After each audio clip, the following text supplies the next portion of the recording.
इनके लबे रंगी की निछावर थी कि जिसने पूछना चाहती हैं कि औरत हैज़ के बाद 7वें दिन पाक होने के बाद क्या 8वें दिन ही नमाज़ पढ़ेगी या फिर 7वें दिन उसको गुस्ल करके नमाज़ पढ़नी है। तो हमारे उर्फ़ में शायद ये चीज़ ज़्यादा मशहूर है ख़वातीन में, क्योंकि ये सवाल रमज़ान के अंदर बहुत ज़्यादा तादाद में थे, क्या रोज़ा 7वें दिन रख लें, क्या रोज़ा 7वें दिन रख लें।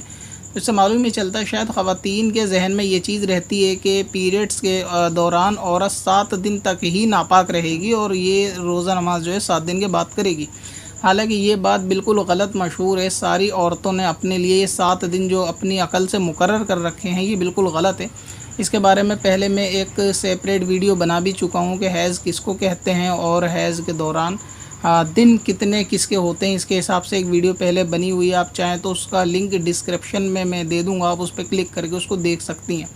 हैज़ के अंदर जो कम से कम मुद्दत होती है वो 3 दिन होती है, यानी 72 घंटे के, ना उससे 1 घंटा कम और ना ही उससे 2-3 घंटे या 4-5 घंटे कम, बल्कि उससे आधा घंटा कम भी अगर रहेगा तो वह हैज़ नहीं होगा। तो कम से कम 3 दिन की मुद्दत औरत के लिए नापाकी के दिन की रहती है और ज़्यादा से ज़्यादा मुद्दत 10 दिन होती है, यानी 10 मुकम्मल दिन होने तक औरत नापाक होगी और उससे ऊपर अगर होगा तो फिर वो बीमारी हो सकती है।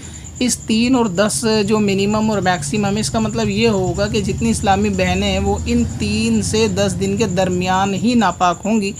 अब सब की सब 7 दिन के लिए नापाक हों ऐसा नहीं हो सकता। किसी की आदत 3 दिन हो सकती है, किसी की 5 दिन, किसी की 7 दिन, किसी की 9 दिन, किसी की 8 दिन, किसी की 4 दिन। ये अपनी अपनी तबीयत कैफियत के हिसाब से होता है। लिहाजा ये ना समझा जाए कि हैज़ के बाद 7वें दिन ही नापाक होंगे।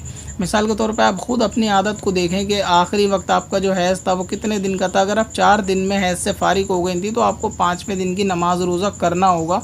आप ये 2 दिन ताख़ीर करने के चक्कर में कि हम 7वें दिन ही नापाक होते हैं, ये इस सूरत में औरत गुनाहगार होती है और 2 दिन की नमाज उसके सर पे ये क़ज़ा मानी जाती है और इस क़ज़ा का गुनाह भी माना जाता है और साथ में इल्म ना सीखने का गुनाह भी माना जाता है। क्योंकि जो मसाइल किसी की ज़िंदगी में दरपेश आते रहते हैं उसका उतना इल्म सीखना हर मोमिन मर्द और औरत दोनों पर फ़र्ज़ है। लिहाजा हैज़ के मसाइल सीखना हर बालिगा औरत पर फ़र्ज़ है। अगर वो ये फ़र्ज़ तर्क करती है तो सबसे पहला गुनाह उसको अपनी जहालत का मिलेगा कि उसने ये मसाइल सीखे क्यों नहीं और ये 2 दिन की नमाज़ अपनी जहालत में क़ज़ा करी, तो इस क़ज़ा का गुनाह अलग मिलेगा और अपने इल्म ना सीखने का गुनाह अलग मिलेगा।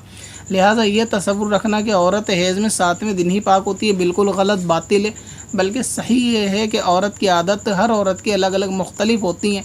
कोई अपनी नापाकी के दिन में 3 दिन में पाक हो जाती है, कोई 4 दिन में, तो कोई 9 दिन में, कोई 8 दिन में।